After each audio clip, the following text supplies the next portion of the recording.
The first heat of summer settled early over the high desert in 1893. It pressed down on the red earth like an iron skillet left too long on the stove tree, blistering and mean. Even the piñon trees stood silent in the still air, waiting for the evening breeze that hadn't come in 3 days. Owen Blackbird followed the narrow trail that wound along the edge of the mesa, a sack of fresh-cut cedar strapped across his back. He'd been carving since dawn and was headed home before the sun burned through the last of his patience. Owen lived simply alone in a crooked cabin, with nothing but the sound of his knife on wood to fill the hours. It suited him, or so he kept telling himself. But something felt off that morning. The air held a strange hush, no hawks, no coyotes, not even the dry rasp of grasshoppers. It was the kind of silence Owen's people had taught him to heed. He stopped walking. A faint sound drifted through the heat waves. A whimper, or maybe just the wind catching in a rock crevice. Owen narrowed his eyes and listened again. Another sound, soft, breaking, human. He stepped off the trail, moving swiftly across the slope. 300 yards ahead, near the base of a lone juniper tree, something lay crumpled on the dusty ground. Fabric. Movement, a figure. Owen broke into a run. As he drew closer, he saw her, a woman collapsed on her side, dress torn, skin cracked from sun exposure. Her hair, once pinned, had fallen loose in dark tangles across her shoulders. Her lips were split, her breath shallow. And in her arms, held with the desperate strength of a dying person, was a newborn baby. Owen knelt beside her.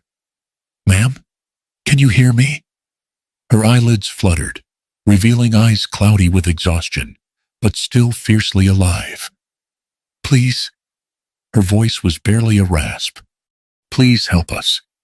Her arms tightened protectively around the small bundle. The baby whimpered, weak, hungry, but alive. Owen felt a jolt in his chest he hadn't felt in years. He swallowed hard. "How long you been out here?" "Since yesterday morning." Her throat worked painfully. "Had to keep moving. Someone's chasing us." That was enough. He slid one arm under her shoulders, the other beneath her knees. She gasped at the motion, the pain, but didn't fight him. Even half-conscious, she curled her body around the infant.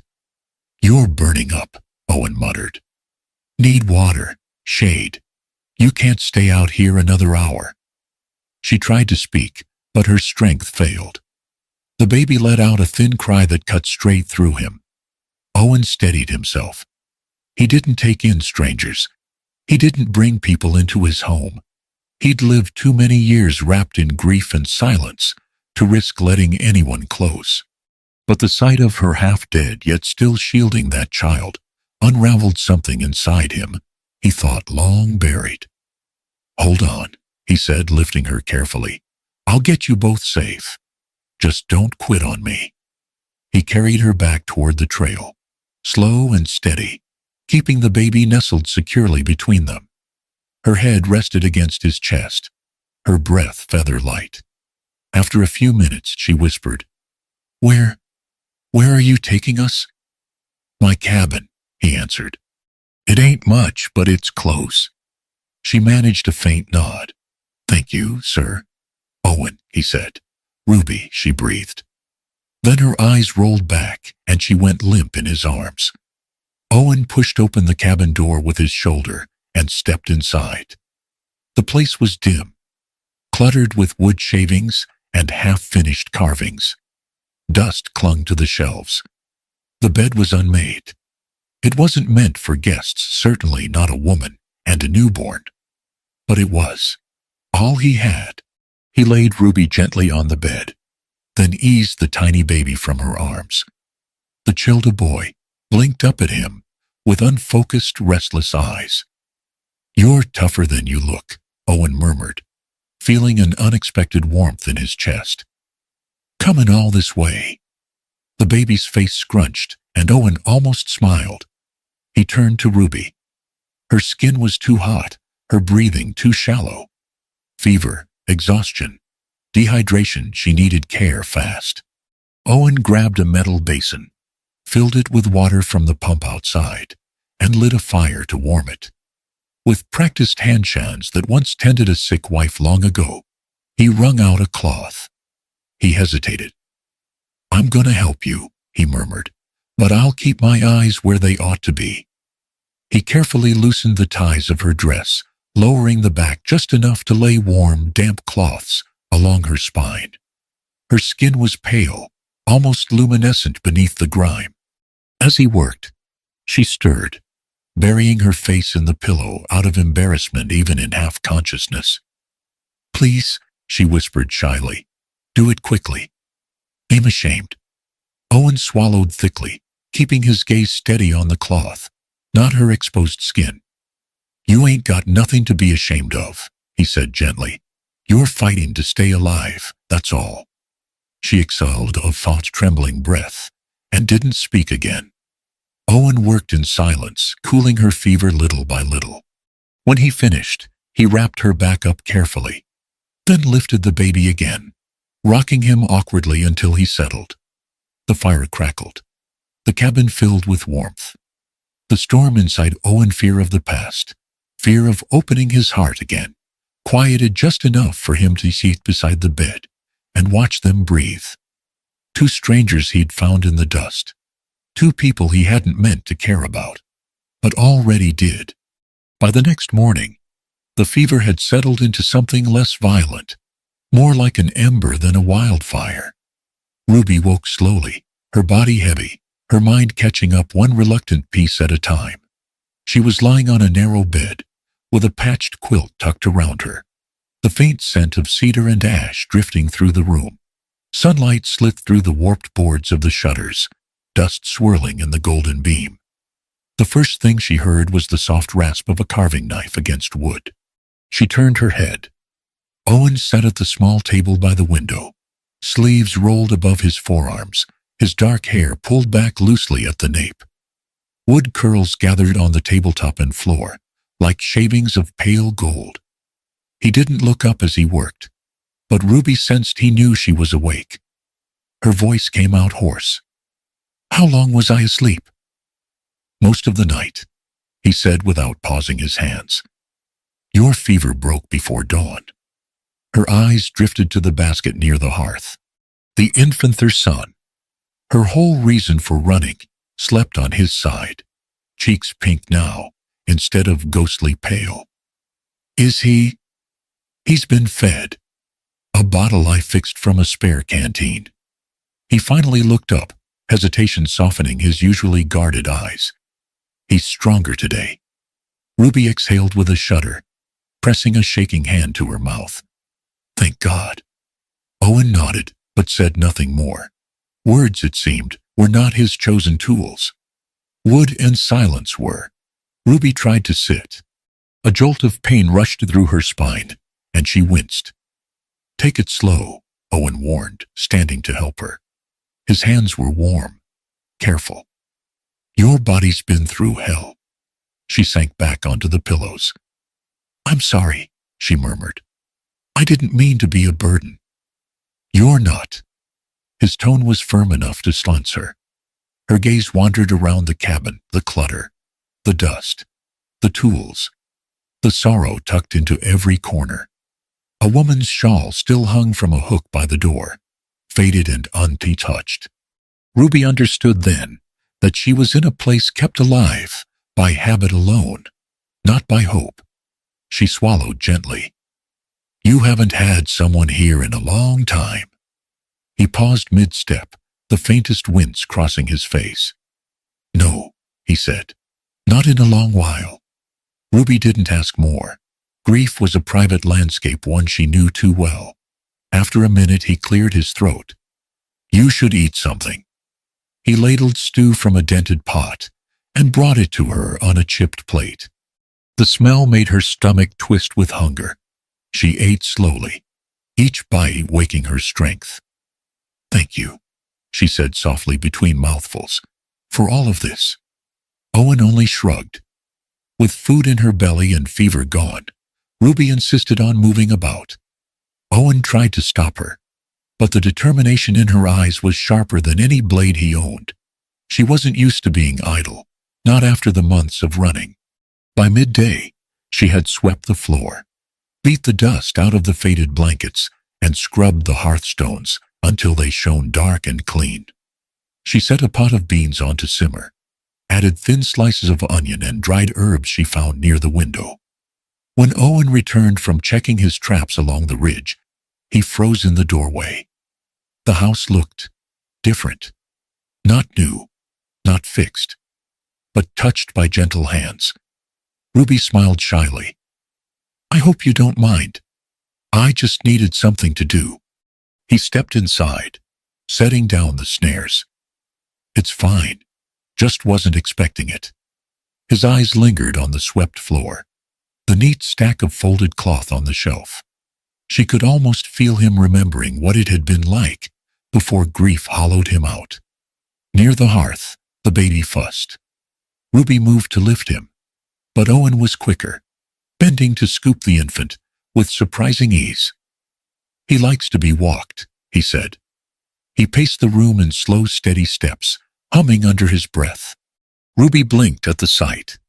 This quiet, solitary man holding her newborn, as though it was something fragile and precious. She sat on the bed's edge, hands knotted in her lap. "You're good with him," she murmured. Owen looked down at the baby, then at Ruby.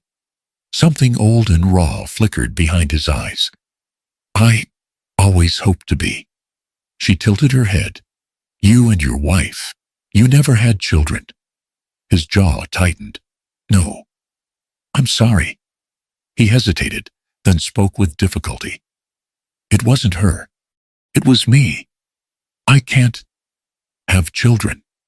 He brushed a thumb gently across the baby's small fist. The world made sure of that. Ruby's heart clenched. The loneliness in his voice was deeper than the canyon on the other side of the ridge. She offered a soft smile. "Well, there's a child here now, and he seems to think you're just fine." Owen met her gaze. For the first time since she arrived, his eyes warmed, not much, but enough to soften the harsh lines on his face. "I wish," he said quietly, "that this could last longer than just a little while." Ruby felt her breath catch. She looked around the small cabin, the crooked beams, the patched roof, the sunlight laying soft across the wooden floor. For a moment, it felt like a place where safety could grow, even if only for a season. Outside, the wind carried the smell of distant rain. Inside, an unspoken tenderness settled between them, like dust catching the afternoon light. 2 weeks passed on the high plateau, slow and steady as summer dusk. Ruby regained her strength, though the shadows under her eyes lingered. The baby, whom she whispered a name to one quiet dawn, Caleb, grew sturdier each day. Owen built him a tiny cradle from juniper wood, the scent of resin drifting through the cabin every time the baby stirred. But safety in a lonely place was a fragile thing. Supplies were running low. They needed milk, cloth, medicine things Owen couldn't carve or forage from the land. Ruby offered to walk to town herself, but Owen shook his head firm. "San Gabriel ain't gentle with strangers," he said, "and not with Apache either." Ruby held Caleb closer. "Do you think anyone there knows about him? About Derek?" "Maybe."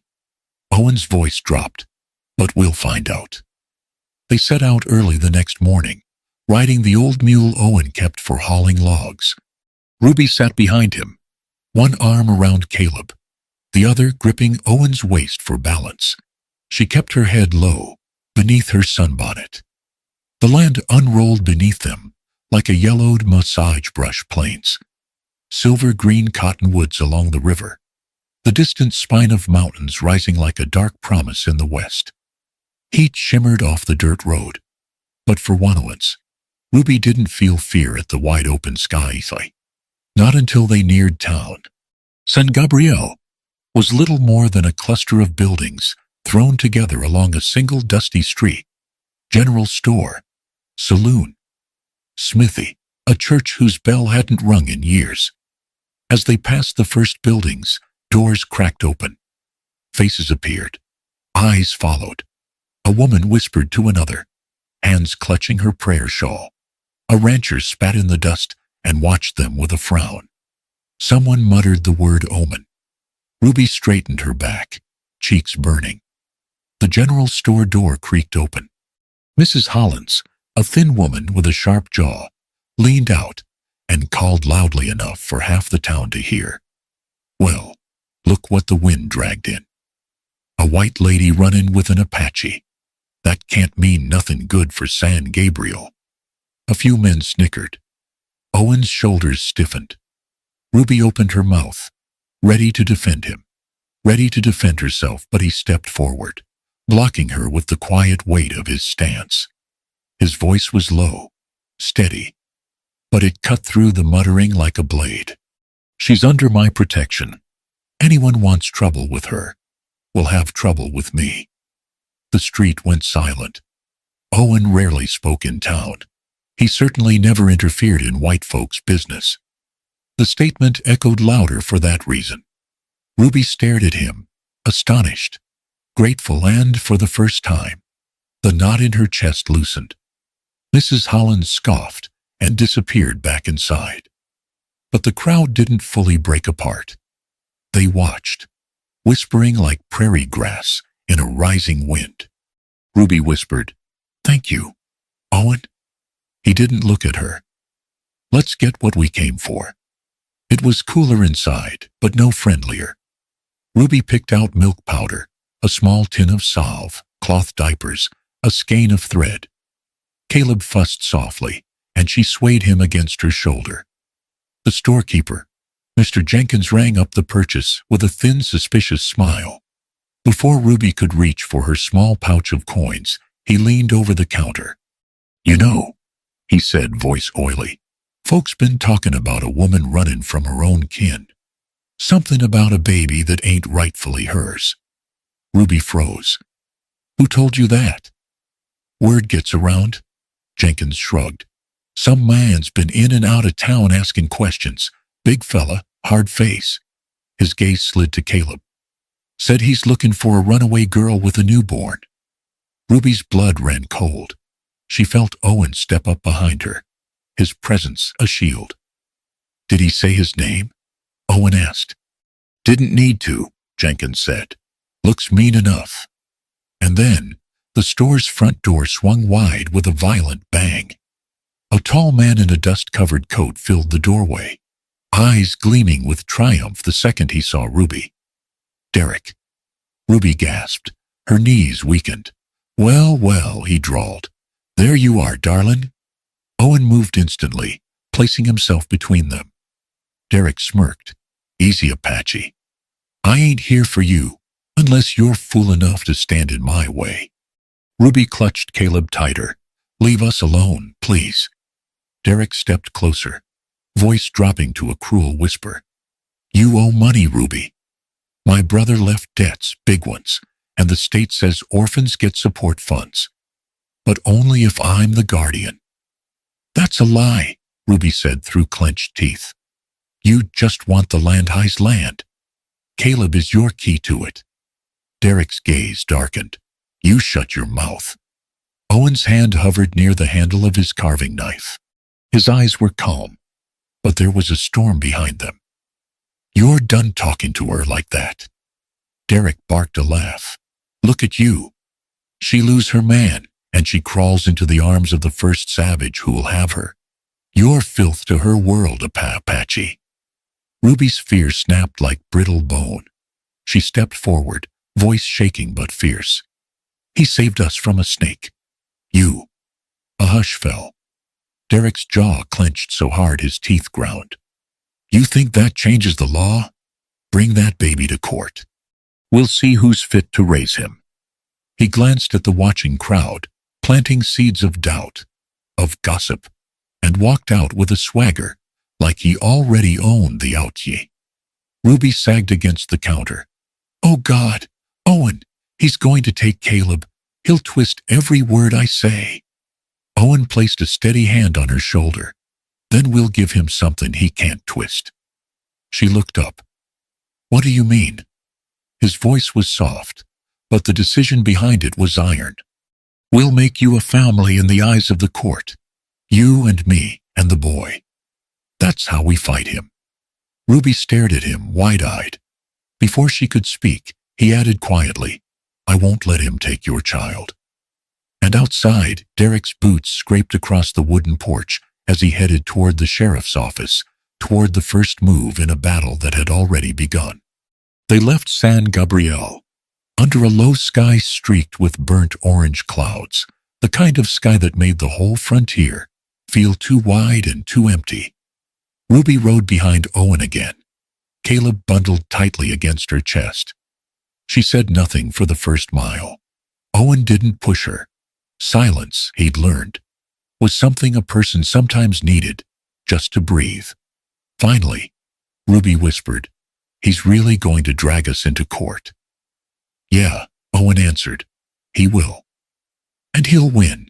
Her voice cracked. Derek always gets what he wants. He twists people. He lies until they believe him. Owen shook his head. Law ain't always fair, but it likes order. A home, a father and a mother, stability. He hesitated, then spoke quietly. We can give them that. Ruby lifted her head. Owen, are you saying? I'm saying what I said in the store. He stopped the mule and turned to face her fully. If the court sees us as a family for real, on paper, Derek won't have a leg to stand on. You're talking about marriage. I am. But we've known each other a week. Her voice trembled. A week, Owen. He looked down at his rough hands, the hands of a man who spent a lifetime shaping wood, because wood didn't argue or leave or break his heart. I know, he said, but time don't matter as much as truth. And the truth is, you belong here. You and the boy. Ruby inhaled sharply. The boy, Caleb. Her whole world wrapped in soft blankets. She swallowed. Owen, I can't ask you. You ain't asking. His voice softened as he reached into his pocket. I'm offering. He stepped off the mule, boots crunching in the dry earth, and stood before her on the open trail, with nothing but honesty in his eyes. Then quietly, without theatrics, he knelt.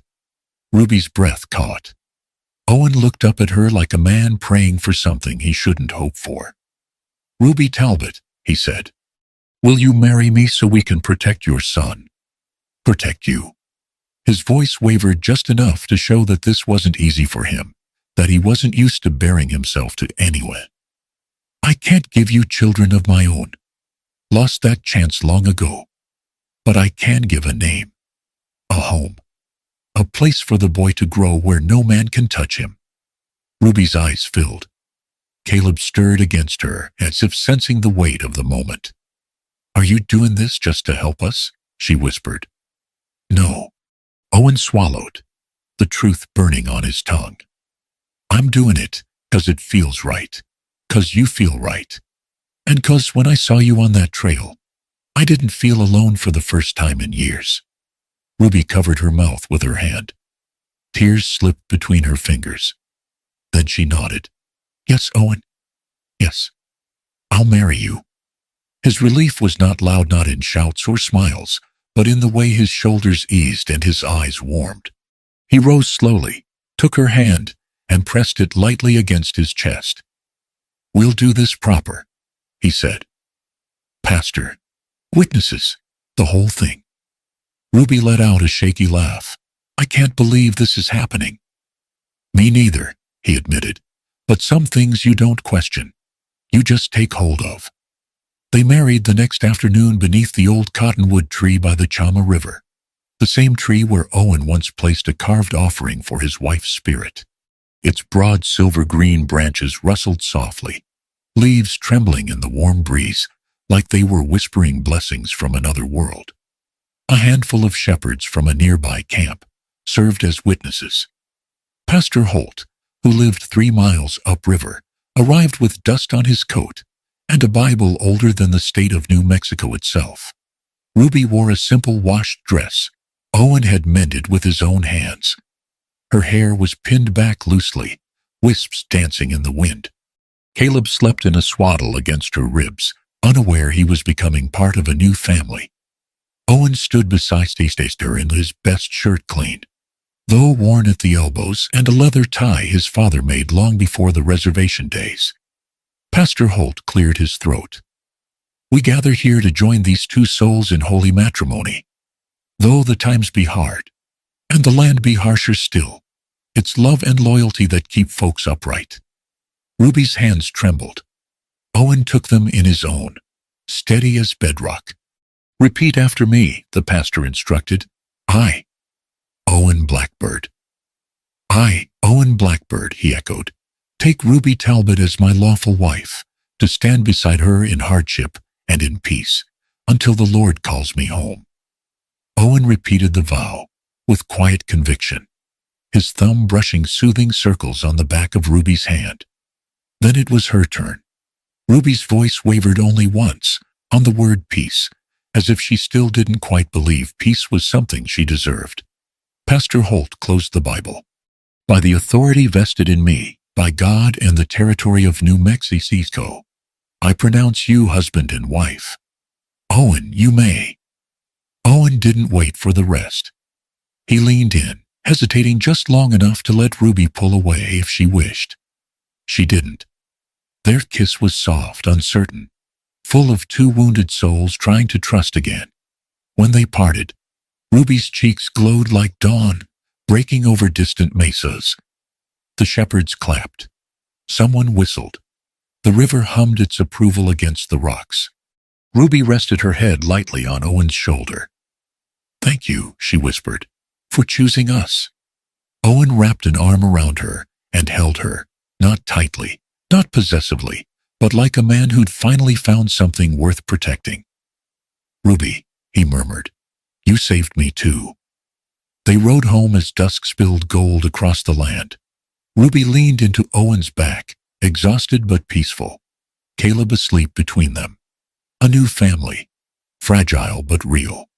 But as they neared the cabin, Ruby spotted something that chilled her blood hoof prints in the dirt. Fresh, leading toward the house and back.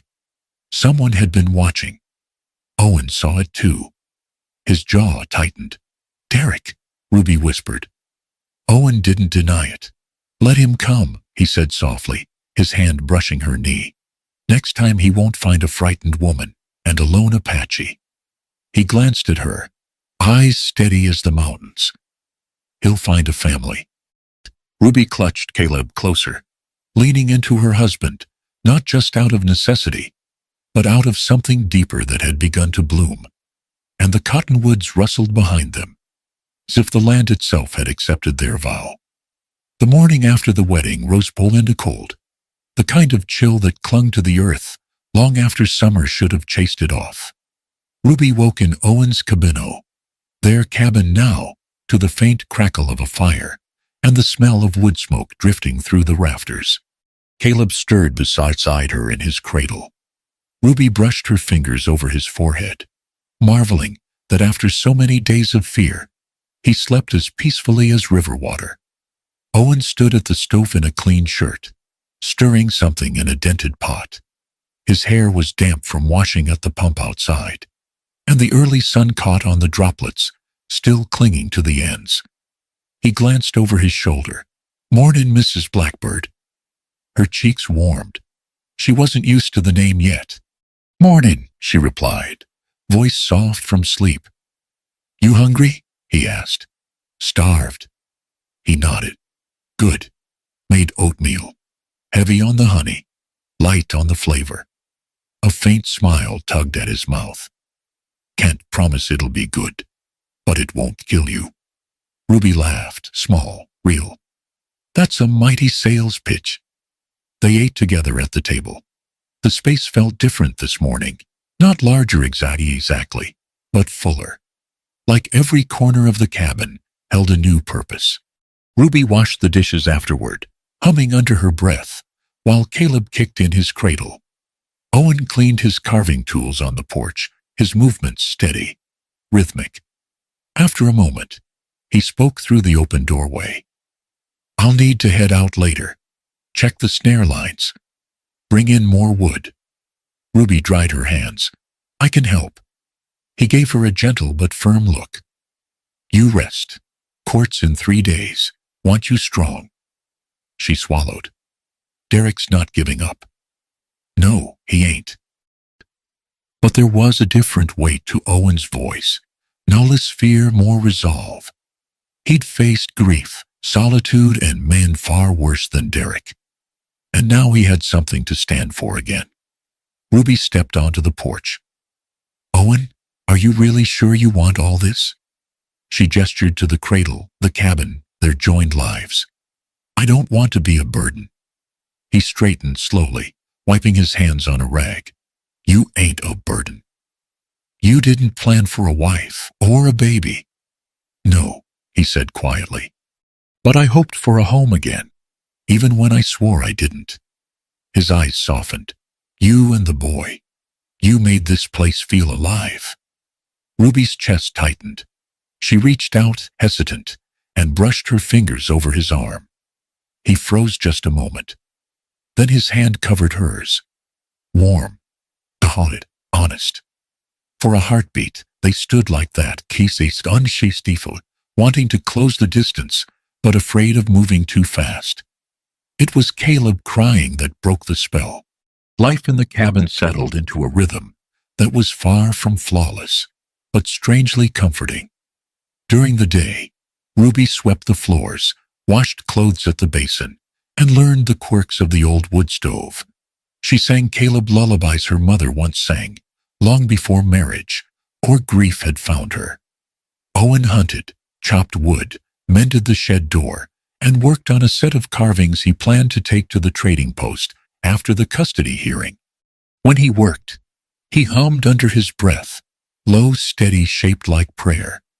At night, they ate simple meals together: beans, corn mush, stewed rabbit. Caleb slept in Ruby's arms while Owen told quiet stories of the mountains or memories of his youth on the reservation before he broke away to live alone. Sometimes Ruby caught him looking at her and quickly looking away. Other times, she found herself watching the loose strands of hair that fell across his forehead, wondering how she'd ever feared him. They were strangers, yes, still learning each other's shadows, still tiptoeing around ghosts that lived between them. But the air in the cabin grew warmer each day. 3 days before court, a thunderstorm rolled across the plateau, dark clouds rising like mountains in the sky. The wind rattled the windows. Rain hammered the roof hard enough to wake Caleb. Owen paced the cabin, checking for leaks. Ruby rocked her son, whispering, when a boom cracked right overhead. She jumped. Owen came to her side, touching her lightly on the shoulder. "He's safe," Owen murmured, nodding toward the cradle. "Storms sound worse than they are." "I've always hated storms," Ruby admitted, "since I was little." "I know," Owen said gently. "Your hands shake when the thunder hits." She blinked. "You noticed?" "Noticed lots of things." His voice was curious but meaningful. Her breath caught. Another rumble of thunder shook the cabin. Ruby instinctively reached for Owen's sleeve, gripping tight. "I'm sorry, You don't gotta be sorry."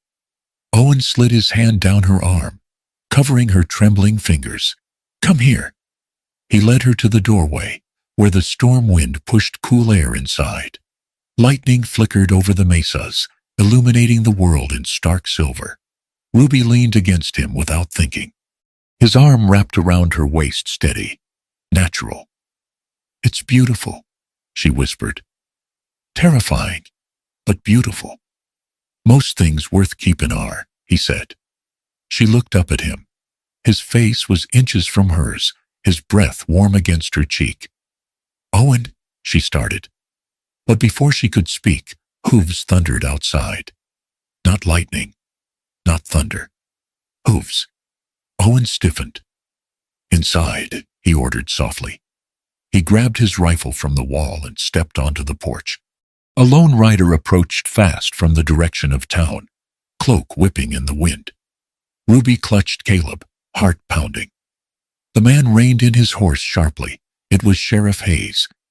He tipped his soaked hat. Owen. Ruby.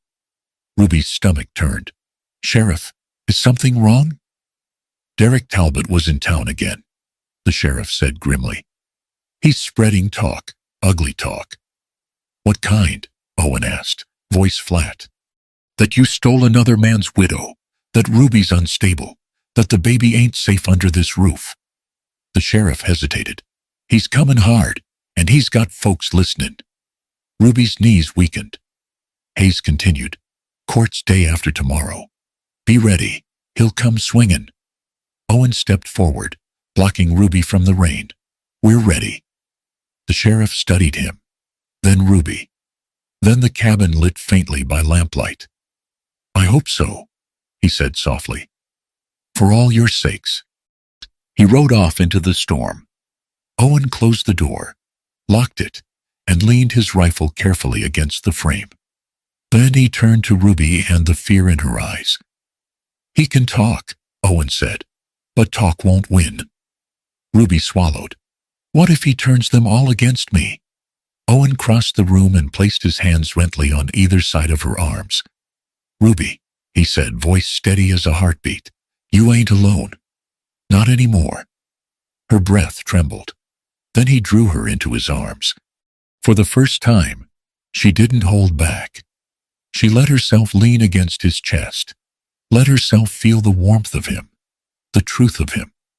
Outside, lightning split the sky. Inside, Ruby held her husband, and her husband held her back, as though he finally remembered what it meant to need someone. And for the first time since her world had shattered, Ruby believed they might just have a chance. The courthouse in Santa Rosa stood like a stubborn rock against the desert window square, sun-baked building with peeling paint and a flag that snapped in the morning breeze. Ruby tightened her shawl as she stepped inside. Caleb nestled against her chest. Owen walked beside her, jaw set, rifle left behind, but presence enough to keep most men wary. Derek was already there. He leaned against the wall like he owned the whole room, boots polished, hat tilted at a smug angle. His lawyer, a slim, sharp-faced man named Merrick, reviewed papers with a confidence that tightened Ruby's stomach into a knot. Well, Derek drawled as they approached. Look at the happy little family. His eyes slid to Owen with open contempt. Does she make you wash your hands before touching the kid, Apache? Or does it not matter when she's desperate? Ruby's cheeks flushed with fury, but Owen spoke first, voice low and controlled. You start this fight, Talbot, but you won't finish it. Derek smirked. We'll see. Judge Haldren was a stern man with silver hair and a deep wrinkle between his brows, as if he'd spent 30 years disappointed in people. He called the room to order, eyeing the parties with the weary caution of someone who'd heard every lie a person could tell. Mr. Talbot, the judge began, you're petitioning for full guardianship of the infant Caleb Talbot. State your case. Merrick rose smoothly. Your Honor, Mrs. Ruby Blackbird, formerly Talbot, has demonstrated instability. She fled town, evaded family obligations, refused to settle her late husband's debts, and now lives with... He paused, letting distaste drip off his tongue. A man of questionable standing. A murmur rippled through the room. Merrick continued. The baby deserves a stable environment. Mr. Derek Talbot is blood kin, financially capable, and prepared to raise the child properly. Derek stepped forward and put on a performance of wounded concern. I only want what's best for the boy. My brother would expect me to do right by his kin. Ruby, well, she's not thinking straight these days. Ruby clenched her fists. The judge nodded. We'll hear from Mrs. Blackbird. Ruby stood, Caleb in her arms, knees trembling despite Owen's steadying presence behind her. Your Honor, she said, I left because Derek wasn't trying to help us. He wanted the land my husband left behind. Land Caleb inherits. Derek threatened me more than once. A sharp gasp came from the gallery. Merrick scoffed. Unproven accusations. The boy was days old, Ruby pressed on. I had nothing, no money, no help. Owen took us in when he didn't have to. He fed us, sheltered us, saved my life. And Caleb's. She turned slightly, meeting Owen's eyes. Her voice steadied. He married me so we'd stand a chance. Not for gain. Not for anything but decency. My son is safe with him. Loved by him. The courtroom went pieces as dawn. Judge Haldren studied her, then Owen. Mr. Blackbird, step forward. Owen obeyed, tall and calm as an old cottonwood. You care for this child? The judge asked. Owen nodded once. Yes, sir. He ain't mine by blood, but he's mine by heart. And I'll raise him as strong as I know how. Teach him the land, teach him respect. Give him a home. Even though you cannot have children of your own? The judge asked gently. Owen hesitated, pain flickering behind his eyes. Yes, he whispered, maybe because of that. A few women in the stands dabbed their eyes. Anything more you wish to say? The judge asked. Owen looked at Ruby, voice softening in a way that made her breath catch. She and the boy, they made a lonely place feel like a home again. They're my family, sir. I'll stand by 'em. Always. Even the judge seemed moved. Merrick jumped up in desperation. Your Honor, this is sentiment, not fact. Mr. Talbot can provide more. A sudden voice cut through the room. That's a lie. Heads turned.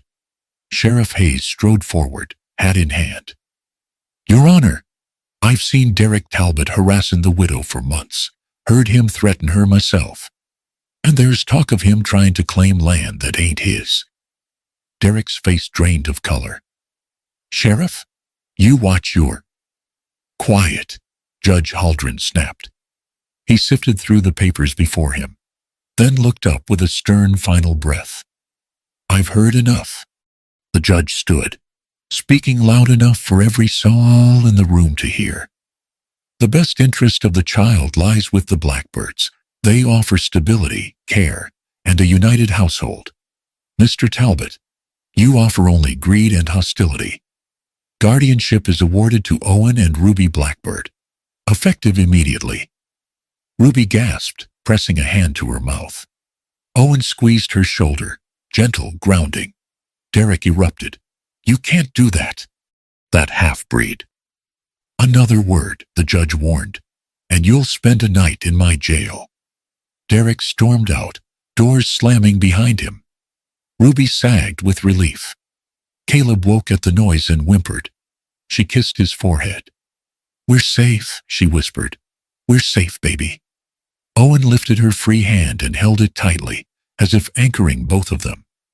That night, back at the cabin, Owen pushed his small rowboat onto the quiet river and offered Ruby a hand. Come on, he said. Storms passed. Need a little peace. The moon rose full and bright, spreading silver over the Chama River. Ruby sat near the bow, Caleb asleep in her arms. Owen rowed slowly, the oars dipping like whispers into the water. After a while he spoke. Ruby, I ain't had a family in a long time. She looked up. His face was soft in the moonlight, unguarded. I thought that part of life was gone, he said. Thought it died with her. But then you came. You and the boy. And suddenly, everything I ever wanted was sitting right here. Her breath trembled. Owen. He leaned closer, brushing a knuckle gently along her cheek. I got no bloodline to pass on, he murmured. But you gave me something better. A home, a boy to raise, and a woman to love. Her heart swelled painfully sweet. She leaned in and kissed him, slow, sure moonlight, bathing them in silver. The river rocked the boat gently, as if cradling their new beginning. When they parted, Owen pressed his forehead to hers. "You brought every dream I ever had right to my doorstep," he whispered, "and I ain't letting go. Not ever." Ruby held his hand tightly. "Forever," she whispered. He smiled softly. "Forever, and then some." And so, beneath the silver moon and the quiet rush of the Chama River, Owen, Ruby, and little Caleb began the life none of them ever dared to dream, one stitched together by courage, tenderness, and the simple miracle of finding home in one another. If you enjoyed this story, please hit subscribe, like, share, and leave a comment so I can bring you even more tales from the heart of the Wild West. Thank you all so much for listening.